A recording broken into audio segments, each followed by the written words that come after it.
గచ్చిబౌలిలోని FCI housing సొసైటీలో ఉన్నటువంటి flats సంబంధించినటువంటి రోడ్స్ని వేస్తున్న సమయంలో సినీ నటి రమేష్ శ్రీ గారి పైన సంధ్యా కాన్వెన్షన్కు సంబంధించినటువంటి యజమాని శ్రీధర్ రావు దాడి చేశారు. అలాగే వాళ్ళ బ్రదర్ని, రమేష్ శ్రీ గారి బ్రదర్ని కూడా అటెంప్ట్ చేశారన్నట్టుగా కూడా తెలుస్తూ ఉంది. అయితే అసలు ఏంటి గొడవంతా ఏంటి అనేది కూడా వారి మాటల్లోనే తెలుసుకుందాము. పెద్ద ఎత్తున రమేష్ శ్రీ గారి పైన, వాళ్ళ బ్రదర్ ప్రశాంత్ పైన కూడా దాడి చేసినట్టే కూడా చెప్తా ఉన్నారు. అసలు దాడి ఎందుకు చేయాల్సి వచ్చింది శ్రీధర్ రావు అనేటువంటి విషయాలు కూడా రమేష్ శ్రీ గారిని అడుగుదాం. హలో మేడం, నమస్తే. నమస్తే అండి. మేడం, అసలు ఈ ఎఫ్సిఐ ఫ్లాట్స్ గొడవ ఏంటి? మీరు అసలు ఎప్పుడు దాంట్లో ఫ్లాట్ తీసుకున్నారు? ఈ శ్రీధర్ రావుకి మీకు సంబంధం ఏంటి? మీ మీద ఎందుకు దాడి చేయాల్సి వచ్చింది ఆయన? మీ ప్రశ్నకి అయితే నా దగ్గర ఎందుకు దాడి చేయాల్సి వచ్చిందండి దాని మీద నా దగ్గర అయితే ఆన్సరే లేదండి. ఫస్ట్ ఆఫ్ ఆల్ సో నేనైతే ఎఫ్సిఐ లేఅవుట్లో నేను 2003లో తీసుకున్నానండి. సో సేమ్ టైం శ్రీధర్ రావు గారు 2014 నుంచి కొనటం ఎంటర్ అయ్యారండి. నన్ను ఎన్నో టైమ్స్ ఇది అమ్మేమని ఆయన నాకు తెలియదు. శ్రీధర్ రావు గారు ఎలాగుంటారో నేను ఎప్పుడూ చూడలేదు. ఒకే ఒకసారి అతను చూశాను. అప్పటికే ఎప్పటి నుంచో నా మీద అమ్మేమని ఫోర్స్ ఉంది. బట్ యాక్చువల్లీ దాన్ని అని కాదు, ఎవరైనా ప్రాపర్టీ ఎందుకు కొనుక్కుంటామంటే ఇప్పుడు నా సినీ జీవితం క్లోజ్ అయిపోతుంది, నాకు ఆపర్చునిటీస్ లేవు అని అనుకున్నప్పుడు ఓకే దాన్ని ఒక ప్లాన్ చేసుకొని నా ఫ్యూచర్లో చాలా ఇప్పుడు ఎలా ఉన్నానో అదే నా స్టేటస్ ఉండాలి అనే ఒక ఉద్దేశంతో దాన్ని ప్లాన్ చేసుకొని కొనుక్కొని ఇన్ ఫ్యూచరు 23 సంవత్సరాలు అంటే నాటే స్మాల్, నా ఏజ్ ఆఫ్ అయిపోయిందంటే నేను ఇండస్ట్రీలో ఆల్మోస్ట్ ఎంటర్ అయిన టైంలోనే కొనుక్కున్నాను నేను. సో అలా ప్లాన్ చేసుకొని అక్కడ కొనుక్కున్నాను. శ్రీధర్ రావు గారికి నాకు ఎటువంటి ప్రాబ్లమ్స్ కానీ లేకపోతే నా నైబర్ కాదండి, అంటే నా పక్క ప్లాట్లోనేమి ఆయన అంటే 2014 నుంచి కొన్నాడు కాబట్టి ఆయన ఎక్కడెక్కడ కొనుక్కున్నాడో మనకు ఐడియా లేదు. నా వరకే నాకు తెలుసండి. సో అలాగా ఆ మనిషి అప్పుడప్పుడు ఎదిగి ఇప్పుడు ఒక 100 ఎన్నో కొన్నానని అంటున్నారు. బట్ ఓకే, కొనుక్కోవడంలో తప్పలేదు, ఏమీ తప్పలేదు. కానీ అక్కడ మొత్తం ఇంకా ఒక 50 మెంబర్స్ ఇలాగ ఏమిటంటే అందరివి మొత్తం ఏవైతే అద్దులు ఉంటాయో అద్దులన్నీ సరిపేసి ఒక ప్లే గ్రౌండ్ లాగా చేయడం జరిగిందండి. చేసేసి దాన్ని మనం ఎవరిమీ ఐడెంటిఫై చేయలేము. రోడ్లన్నీ మొత్తం ఏదైతే ఎఫ్సిఐ లేఅవుట్లో రోడ్లు అనేవి మనకి ఒక లేఅవుట్ వేస్తే రోడ్లు లేకుండా ఎవరు పర్మిషన్ ఇవ్వరు. సో దానికి ఆ రోడ్లన్నీ మొత్తం అంతా క్లోజ్ చేసేసి తనకు నచ్చినట్టుగా పర్మిషన్లు పెట్టేసి, అంటే ఆ పర్మిషన్లో పక్కవాడి ప్లాట్ కూడా ఉండొచ్చండి, అతనిదే ఉండాలని రూల్ లేదు. అలాగే పర్మిషన్లు పెట్టేసి చాలా పెద్ద కన్స్ట్రక్షన్ చేసేసాడు మొత్తం అంతా. సో దాన్ని ఏమిటంటే మనం ఇప్పుడు మనది ఎందుకంటే ఎన్నో టైమ్స్ మనము వెళ్తుంటాం కదా, వెళ్ళినప్పుడు మనది ఇక్కడ ఉందని మనకు తెలుసు, కానీ దాన్ని మనం ఏమి చెయ్యలేని సిచ్యువేషను. అప్పుడు హైడ్రాని అంటే మేము జిహెచ్ఎంసీకి కూడా లెటర్స్ పెట్టుకున్నామండి, కంప్లైంట్ పెట్టుకున్నాము. ఏమండి మాది ఐడెంటిఫై చేయండి, మీకు ఎల్ఆర్ఎస్ కట్టాము కాబట్టి మాకు ఐడెంటిఫై చేయండి అని. కానీ అది డిలే అవ్వడం ఇదంతా జరుగుతున్నప్పుడు గౌరవనీయులైన ఈరోజు మన రేవంత్ రెడ్డి గారు సీఎం గారు హైడ్రా అనే ఒక మాలాంటి వాళ్ళకు ఒక వరం అనే చెప్పాలండి. ఎందుకంటే ఇప్పుడు ఈ సొసైటీ ఇంకా ఉన్నకొలది జనరేషను ఇలా పెరిగిపోతూ ఉన్నకొలది రోడ్లు ఆక్రమించేసి ఈ చెరువుల్లో ఆక్రమించేసి, అంటే మనకి చూడండి మంచి ఆక్సిజన్ రావాలి, ఒక ప్రైవసీ కావాలి, ఒక హెల్త్ ఉండాలి అంటే వాటర్ స్టోరేజు ఇదంతా సిటీలు మునిగిపోతున్నాయంటే ఇది లేకే కదండి చేశారు. ఈ హైడ్రాని మేము వెళ్ళి దగ్గర ఒక 20 మెంబర్స్ అప్రోచ్ అవ్వడం జరిగిందండి. కొందరు ఎన్ఆర్ఐలు కూడా దానిలో ఉన్నారు. మేమందరం వెళ్ళి అప్రోచ్ అయ్యి ఏమండి మాకు రోడ్లు కావాలి సార్, పలానా ప్లేసు పలానా ఇది అంటే మొత్తం అందరివి పేపర్లు ఇవన్నీ మేము ఇవ్వడం జరిగింది. అంటే ఇప్పుడు గతంలో మీరు ఆ ఫ్లాట్స్ కొనుగోలు చేసినప్పుడు దాంట్లో రోడ్స్ అవన్నీ ఉన్నాయా? అన్నీ ఉన్నాయి, అన్ని రోడ్స్ అన్నీ ఉన్నాయండి. కానీ ఆ రోడ్స్ ఇప్పుడు ఉన్న కొలది ఈ మధ్య కాలంలో మొత్తం అన్నీ క్లోజ్ చేసేసాడు తను. ఆ క్లోజ్ చేసినప్పుడే మనకి ఇప్పుడు ఎవరమైనా సరే పెయిన్ వస్తుంది కదండి. ఇప్పుడు మన బిడ్డ ఉన్నారని అంటే బాగుండాలి, ఎవరో కొట్టారంటే ఎందుకు కొట్టారని అడుగుతాం. అలాగే ఏమిటంటే బిడ్డలాగా చూసుకుంటున్నారు. ఇందులో అభాగ్యులు ఎవరున్నారంటే అండి, ఒక మిలిటరీ మేజర్ భార్య ఉందండి, ఆయన చనిపోయారండి. రిటైర్డ్ మేజరు మిలిటరీ అంటే ప్రజలకు సేవ, ఒక మిలిటరీ మ్యాన్ రిటైర్డ్ మ్యాన్ ఉన్నారండి. 86 సంవత్సరాలండి అతను. వీళ్ళందరూ కలిసి నా దగ్గరికి రావడం జరిగిందండి. అమ్మ నీకు కూడా ఉంది కదా, నువ్వు చూడమ్మా, కొంచెం ఏదైనా మాట్లాడుతుండి ఎవరితోనైనా కంప్లైంట్ చేద్దామమ్మా, మేమందరం కలిసి వస్తాము అని చెప్పడంతో ఏమిటంటే హైడ్రాకు వెళ్ళి, సార్ మాకు ఏమీ వద్దు సార్, మాకు రోడ్లు ఇవ్వండి సార్, మా దానిలో రోడ్లు మీరు మెజర్ చేయండి అని చెప్పి ఆల్మోస్ట్ హైడ్రా, మేము, శ్రీధర్ రావు లాయర్స్ వీళ్ళందరూ కలిసి ఒక 3 days ఇలాగ ఫైట్ చేసి దాన్ని శాటిలైట్ గుండా 81లో వేశారండి. 1981లో వేశారు అది. అప్పటి నుంచి ఇప్పటి వరకు శాటిలైట్లు ఏమి జరిగింది, ఎలా ఉన్నాయి రోడ్లు, దీన్ని ఎలా వేశారు, స్టిల్ ఎలా ఉన్నాయి, ఇదంతా చూసి వాళ్ళంతా అబ్జర్వ్ చేసిన మేరకే దాన్ని ఇక్కడ రోడ్లు లేవని ఒక డిసిషన్ తీసుకున్న తర్వాత హైడ్రా కమిషనర్ గారు రంగనాథన్ గారు వెళ్ళి అప్పుడు మార్కింగ్ అది చేసి కొలాప్ చేశారండి. అంటే ఏ రోడ్ల మీద ఎవరు దీనిలో ఉంది అనేది. మా సైట్లు ఎక్కడ ఉంటాయో రంగనాథన్ గారికి తెలియదండి, కాకపోతే చూపించాం ఆ లేఅవుట్ ఇలా ఉంది సార్, ఇది సార్ మీ ప్లాట్ నెంబర్ ఏంటి, మీ ప్లాట్ నెంబర్ ఏంటి, అక్కడ ఏముంది అనేది మనకు కనిపిస్తుంది కాబట్టి మా ప్లాట్లో శ్రీధర్ రావు పూర్తిగా కన్స్ట్రక్షన్ చేసేసారు. అలాగే ఒక్కొక్కరి దానిలో ఒక్కొక్క యాక్టివిటీ చేశారు ఆయన. ఇప్పుడు గతంలో కూడా మీ సొసైటీలో ఉన్నటువంటి చాలా మంది ఫ్లాట్స్ అని కూడా ఆయన తనకు అమ్మాలి అని చెప్పి అడిగినట్లుగా, కొంతమందిని బెదిరించినట్టుగా కూడా ఆరోపణలు ఉన్నాయి. మిమ్మల్ని ఏమైనా అడిగారా, మిమ్మల్ని ఏమైనా బెదిరించారా? నన్ను బెదిరించలేదండి, అడగడం జరిగింది. అడిగిందని నేను అమ్మను అని చెప్పాను అంతే, అక్కడితో నేను కూల్ ఉన్నాను. కానీ లాస్ట్ టైం జరిగినప్పుడు ఏమిటంటే మన మీడియా మిత్రులు కొన్ని నన్ను క్వశ్చన్ చేశారు. అంటే నా సైట్ను ఆక్రమించి వాష్రూమ్లు కట్టారండి ఇది వరకు. ఆ కట్టినప్పుడు ఏమిటంటే నేను వెళ్ళి కంప్లైంట్ చేయడం జరిగింది. మన మీడియా మిత్రులు అడిగితే నేను చెప్పాను అనమాట, ఇలా అని. ఏమండి ఇలాంటి వాళ్ళు అంటే అది మేము ఎవరిది లాక్కునేది కాదు, అది మా కష్టార్జితం, కష్టపడి సంపాదించుకునే డబ్బులతో కొనుక్కున్నాము. సో ఇలా కట్టేశాడండి, ఇంత జరుగుతుంది కదా, మీ మీడియా మిత్రులు చెప్తున్నారు, అందరికీ తెలుసు అతను అలాంటి వ్యక్తి అని. బట్ అలాంటి వ్యక్తులు ఈ సమాజానికి మంచా చెడ అనేది ఈ ఏదైతే ఇప్పుడు ఐపీఎస్ అండి, మనకి ఒక సెక్యూరిటీని ఇచ్చేది పోలీస్ డిపార్ట్మెంటే. ఎంతో పెద్ద పెద్ద ఆఫీసర్లు ఉన్నారు, తెలివైన వాళ్ళు ఉన్నారు, అలాగే సిన్సియర్ ఆఫీసర్లు ఉన్నారు. మీరందరూ అనుకొని ఆయన ఏం చేస్తే బాగుంటుంది, ఎన్ని కంప్లైంట్లు, ఆల్మోస్ట్ 150 ఎన్నో కంప్లైంట్లు ఉన్నాయి ఆయన మీద, ఒక 45 ఎన్నో ఎఫ్ఐఆర్ ఫైల్ చేసి ఉంది. అయినా సరే ఆయన ఇంత ధైర్యంగా ఒక మనుషుల్ని బ్లాక్మెయిల్ చేయడం కానీ, వాళ్ళ మీద డిఫరెంట్ కేసులు పెట్టేయడం కానీ ఇలాంటివన్నీ చేస్తున్నారు. కాబట్టి దయచేసి అలాంటి వాళ్ళ గురించి ఎవరినో నయమని చేశారు, ఎవరెవరినో ఎన్కౌంటర్ చేస్తున్నారు, ఎవరో అమ్మాయిని రేప్ చేశారని పిల్లలు ఎన్కౌంటర్ చేస్తున్నారు, మరి ఇలాంటి వాళ్ళని సమాజంలో ఎందుకు వదిలేస్తున్నారని నేను చెప్పడం జరిగింది. అప్పటి నుంచి గర్జి పెట్టుకున్నాడండి నా మీద. ఇప్పుడు మీ మీద ఈరోజు దాడి జరిగింది అని చెప్పి చెప్తా ఉన్నారు. అయితే ఆ దాడి చేసినటువంటి వ్యక్తులు శ్రీధర్ రావుకు బంధువులా లేకపోతే సన్నిహితులా, ఆయన దగ్గర పనిచేసేటటువంటి వ్యక్తులా, మీరేమైనా గుర్తించారా వాళ్ళని? లేదండి, అది యాక్చువల్లీ ఎస్టర్డే ఏమి జరిగిందంటే మార్నింగ్ 11 o'clock నుంచి సైట్లో హైడ్రా వాళ్ళే మమ్మల్ని పిలవడం జరిగింది. 10 families వెళ్ళాం అక్కడికి. సో అప్పుడు ఏమిటంటే అక్కడ మేమందరం నిల్చొని ఒక డిస్కషన్, ఇంకా ఆపరేషన్ స్టార్ట్ చేయలేదు. సో అక్కడ నిల్చున్నాము. ఒక వ్యక్తి ఇంకొక వ్యక్తి మీద వచ్చి కారుతో చంపేయాలని ప్రయత్నం చేశాడు. అప్పుడు మేము కూడా అక్కడే ఉన్నాం కాబట్టి అందరం వెనక్కి జరిగి అప్పుడు ఈ మన హైడ్రా టీము వీళ్ళందరూ అతన్ని పట్టుకొని కిందకి దించి ఏదో కొంచెం దూరం తీసుకెళ్ళారు. నేను ఇన్వాల్వ్ అవ్వలేదు, పక్కకున్నాను. ఎవరినైతే చంపాలనుకున్నాడో ఆ వ్యక్తి మా దగ్గర నిల్చొని ఉన్నాడు. హైదరాబాద్లో అతన్ని ఇక్కడ పెట్టారు, అతన్ని ఏమో మాట్లాడారు. సో మేము అడిగామన్నమాట, ఎందుకు అదేంటి అతను అలా చంపేయాలనుకున్నాడు, అసలు ఇటు మన మీద నుంచి కారు వచ్చేస్తుంది అని అంటే, లేదండి నన్నేనండి అని అన్నాడు ఆయన. అంటే వాళ్ళిద్దరు కొట్టుకున్నారనమాట.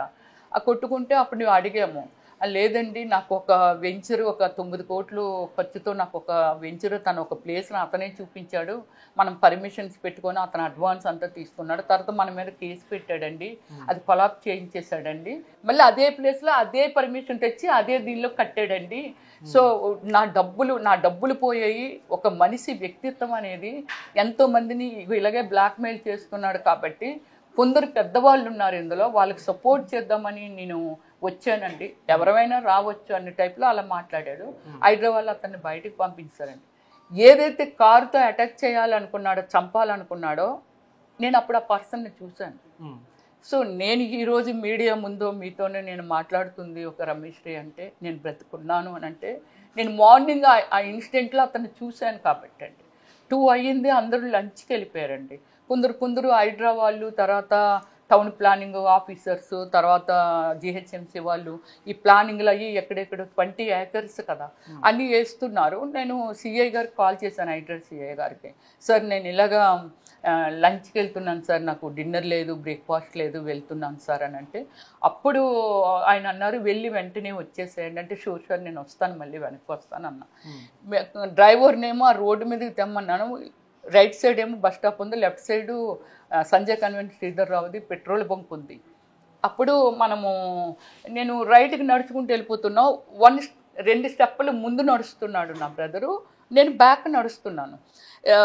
మన ఆపోజిట్ కదండి వెహికల్స్ అవి వస్తుంటాయి. సో వస్తున్నప్పుడు మామూలుగా ఇలా అబ్జర్వ్ చేసి నడుచుకుంటూ వెళ్ళిపోతున్నప్పుడు ఇలా లుక్ వేసినప్పుడు మార్నింగ్ ఎవరినైతే చూసానో ఆ పర్సన్ ఉన్నాడండి, బైక్ నడుపుతున్నాడు, 2 వీలర్ మీద వస్తున్నాడు. వెనకాలేమో ఇంత కత్తండి, దానికి క్లాత్ చుట్టేశారండి. ఆ సేపు నాకు అర్థమైంది ఎందుకు ఇదంతా నా అబ్జర్వేషన్ అంటే, నేను మార్నింగ్ నుంచి అక్కడ ఏం జరుగుతుంది దాని బిఫోర్ మార్పింగ్ చేశారండి హైడ్రా వాళ్ళు. చేస్తే అదంతా ఓవర్ నైట్లో క్లోజ్ చేసేసాడు.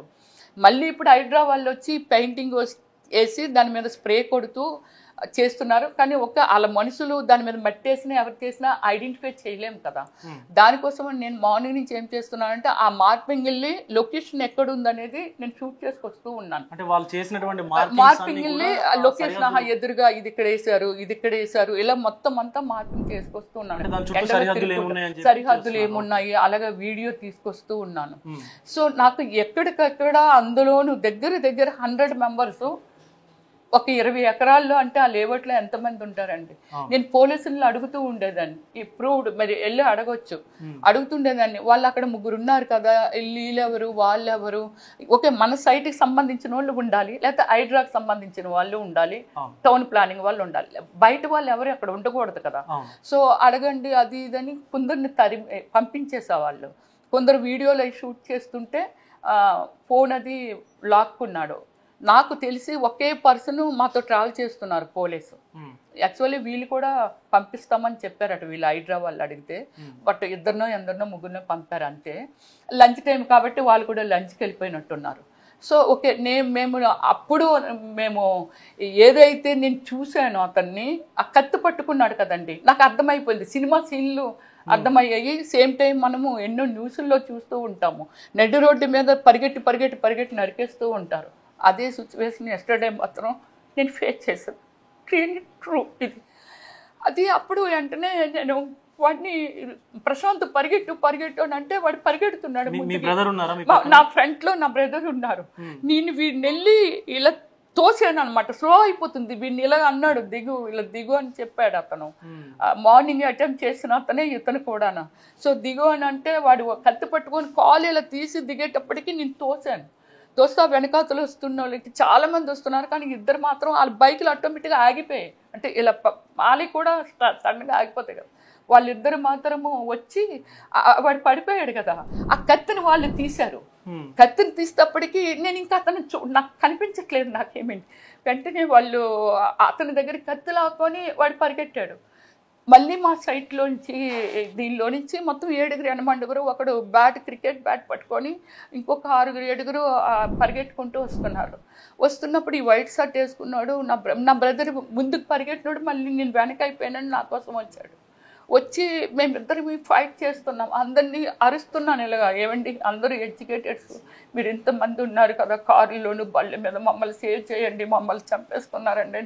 సేమ్ సినిమా పక్కలో నేను చాలా రిక్వెస్ట్ చేసినా ఎవ్వరు ఆగలేదండి. వాళ్ళిద్దరు వెంటనే ఇతన్ని పేరు పట్టుకొని లాగేస్తుంటే వాళ్ళిద్దరు వెంటనే వచ్చి ఆ హ్యాండ్ ఇలా లోపల పెట్టి ఇలా లాగుతుంటే నేను ఉండి చెయ్యలేక ఇరుస్తున్నాను. అప్పుడు వెనకాతల బ్యాట్ పట్టుకొని వచ్చినాడు నా బ్రదర్ తల మీద కొట్టబొట్టతడికి ఇంకొక 3 నా మొత్తం డ్రెస్సులంతా ఇలా పైకి లిఫ్ట్ చేసి పైకి ఎత్తేసి నన్ను, అప్పుడు నా పీకి షర్ట్ ఉంది, నేను షర్ట్ వేసుకున్నాను, ట్రావెల్లో ఫ్లైట్లో కంఫర్టబుల్గా ఉంటుంది, దీన్ని మొత్తం లాగుతాడికి పీసుకుపోతుంది. ఇవన్నీ ఇక్కడి నుంచి ఇది ఇలా మింగుతుంటే నొప్పి వస్తుంది, ఇవన్నీ వాసిపోయాయి. దీని లోపల నా చెయ్యి పెట్టి ఇలా పట్టుకొని ఇలా లాగుతున్నాను. వాళ్ళిద్దరు అతను నెట్టేటప్పటికీ ఆ బ్యాట్ కింద పడిపోయింది, నేను కిందకి జారిపోయాను. కింద నుంచి నేను అప్పుడు ఆ బ్యాట్ని ఇలా తీసుకొని పైకి లేచాను, గట్టిగా ఫైట్ చేస్తున్నా అండి.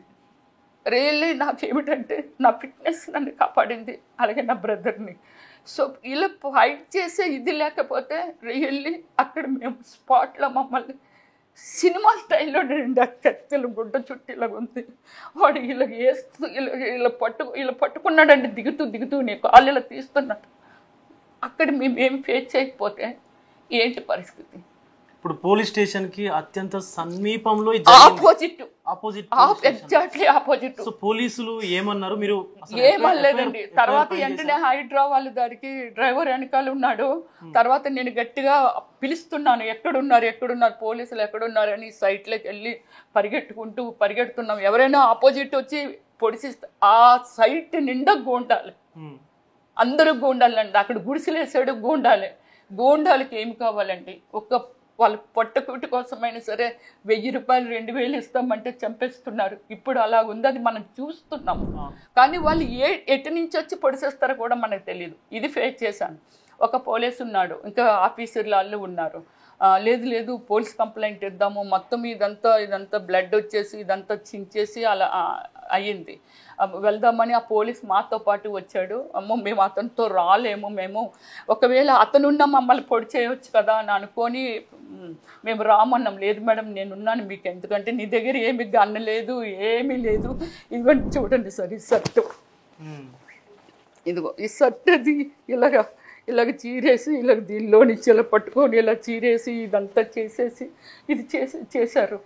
దీన్ని నేను పోలీస్ స్టేషన్కి వెళ్ళిన తర్వాత నన్ను అసలు ఎవ్వరు ఇగో ఇక్కడ ఎస్ఐ కూర్చున్నారు రండి అని అన్నారు. ఏమి జరిగింది అని అడిగి పూర్తిగా అతను వెళ్ళకుండానే వెంటనే అక్కడ మీరు రిపోర్ట్ రాయండి అన్నారు. రిపోర్ట్ రాయండి అంటే మనం రాస్తున్నప్పుడు అసలు ఆ రైడర్ కూడా ఖాదరు చేయలేదు 1 అవర్. అప్పుడే మళ్ళీ అదే ప్లేస్కి వెంటనే అందరమీ వెళ్ళిపోతున్నాం, పదండి ఒక 30 మంది 40 మంది అని. ఏసీపీ గారి దగ్గరికి ఇంకో లేడీ వెళ్ళి మాట్లాడుతుంది. ఆవిడ్ని కూడా ఇంతకుముందు మాలా చౌదరి అని రిటైర్డ్ మేజర్ వైఫ్ అండి, ఆమె కూడా మిలిటరీ మేజర్గా చేశారు ఆయన. సో ఆమెని కూడా 3 నెలలు జైల్లో పెట్టి చంపేయటానికి అటాక్ చేశారటండి ఢిల్లీలో. దీనిలో ఆమె పెట్ లవర్ అనమాట. ఆ పెట్స్ అంతా కుక్కలు, అవి ఆవులు, బర్రెలు ఎన్ని ఉంటాయో ఆమె ఇంట్లో ఫ్రీగా సర్వీస్ చేస్తుంటారు ఆవిడ. సో ఆమె కూడా పోలీస్ స్టేషన్లో వెళ్ళి ఏసీపీ గారితో మాట్లాడుతుంది. సార్ నేను ఇంతకు ముందు కూడా ఇక్కడ కంప్లైంట్ ఇచ్చాను, ఎవరు పట్టించుకోవట్లేదు సార్, అతను మనుషులు డైరెక్ట్ అటాక్ చేస్తున్నాడు సార్, అది చాలా తప్పు, ఇప్పుడు మీరు కళ్ళుతో చూస్తున్నారని ఆవిడ ఏదో చెప్తుందంట. సో వెంటనే మమ్మల్ని రమ్మన్నారు, మేము వెళ్ళాము, మీరు ఇక్కడ ఉండండి మేము వస్తామని చెప్పి మమ్మల్ని అక్కడ ఉండమన్నారండి. పోలీస్ స్టేషన్లో ఎవ్వరూ లేరండి. పోలీస్ స్టేషన్ చుట్టూ మళ్ళీ వాళ్ళ మనుషులే, శ్రీధర్రావు మనుషులే. ఎక్కడ వచ్చి లోపలికి వచ్చి ఎవ్వరూ లేరు కదా, ఎవరైనా వస్తే ఏంటి వీళ్ళు ఎవరైనా అడగండి అని 1-2 కానిస్టేబుల్స్ ఉంటే వీళ్ళు ఎందుకు లోపలికి వస్తున్నారు? కామన్గా పోలీస్ స్టేషన్ నువ్వెవరు అని అడుగుతుంటారు కదా, అడుగుతుంటారు మీరు ఎందుకు వచ్చారు, దేనికోసం వచ్చారని అడుగుతారు. అసలు ఎవరు పట్టించుకోవట్లేదు, ఏయో ఫోన్లు మాట్లాడుతున్నట్టు ఎందుకో వస్తూ ఉన్నారు అనమాట. గచ్చిబౌలి పోలీస్ స్టేషన్లోనే మేమిద్దరమే ఉన్నాం, అక్కడ ఎవ్వరూ లేరు, ప్రశాంత్ నేనే ఉండిపోయాము. ఆ రైటర్ కూడా ఎక్కడికో లోపలికి వెళ్ళిపోయాడు. సో అక్కడ ఇద్దరు పోలీసులు ఉన్నారు.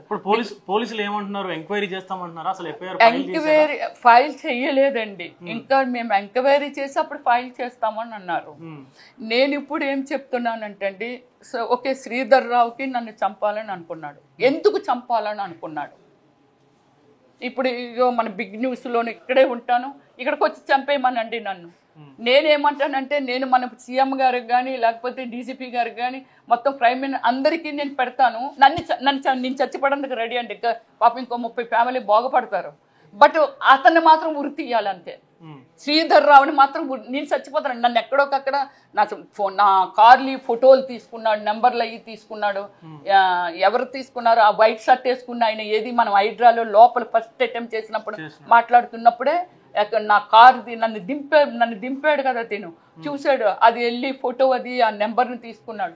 అంటే నన్ను ఫాలోఅప్ చేస్తారనే కదా అని అర్థము. అంటే ఎక్కడొకక్కడ చంపేస్తాడు. ఇండియాలో నేను ఏ మూలకెళ్ళా వెంబడించే ఆ శ్రీధర్రావుకి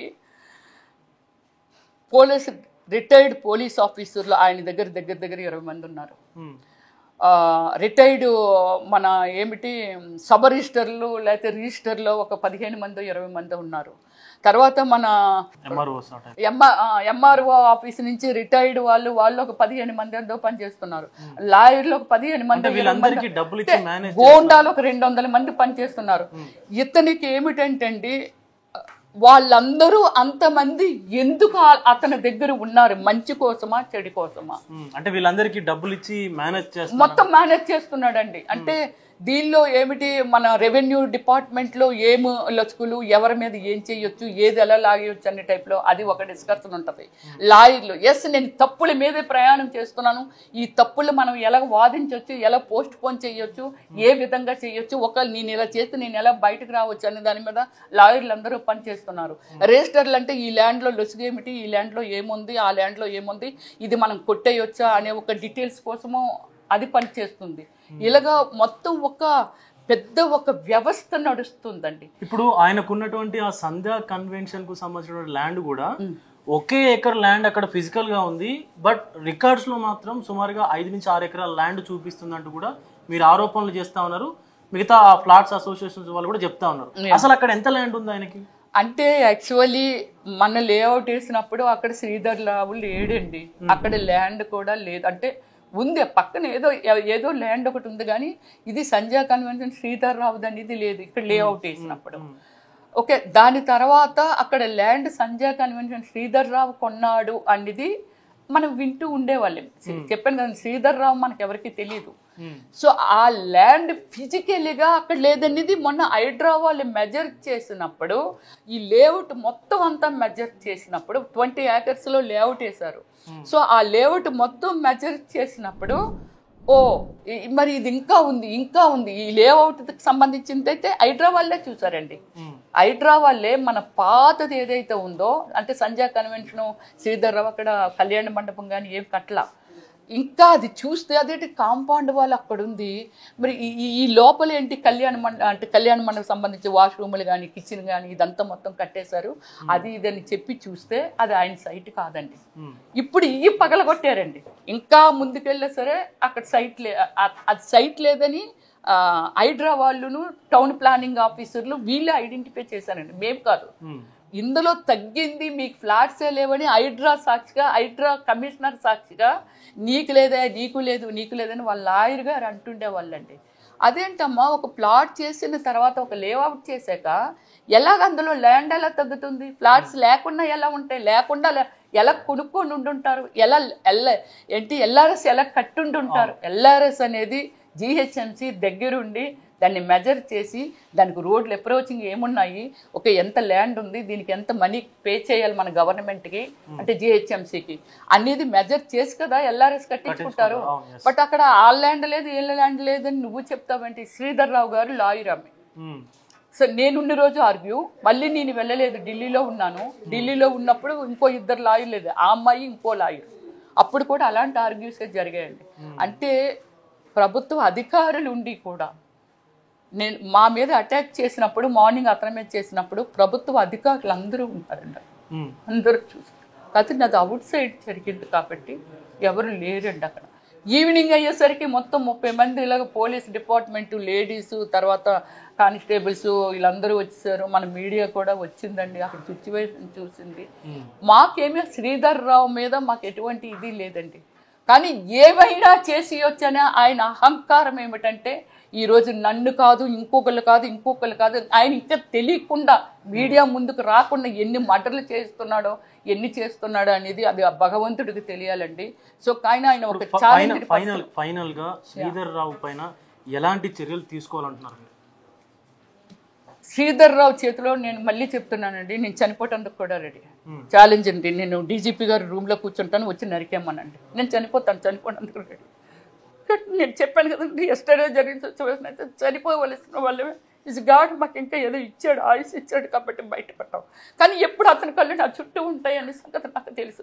దీని బిఫోర్ కూడా ఒక మీడియా నన్ను లాస్ట్ ఒక 20 days బ్యాక్ ఇది కొలాబ్ చేసినప్పుడు నాకు మీడియా మిత్రులు కాల్ చేస్తే నేను ఇదే చెప్పాను, 100% నా మీద థ్రెడ్ ఉంటుంది శ్రీధర్ రావుది, మీరు అడుగుతున్నారు బట్ నేను ఓపెన్గా మాట్లాడుతున్నాను అంతే. చెప్పాను కదా, నాకు అతని మీద కాదు, న్యాయం మీద పోరాటము, నేను ఇదే చేస్తున్నాను తప్ప శ్రీధర్ రావు ఎలాంటి వాడు ఏంటి నాకు అనవసరం.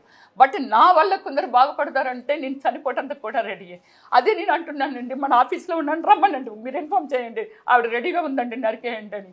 లేకపోతే నేను డీసీపీ గారి దగ్గర ఉంటాను, లేదా సీఎం గారి ఇంటి ముందు ఉంటాను, వచ్చి నరికేమనండి.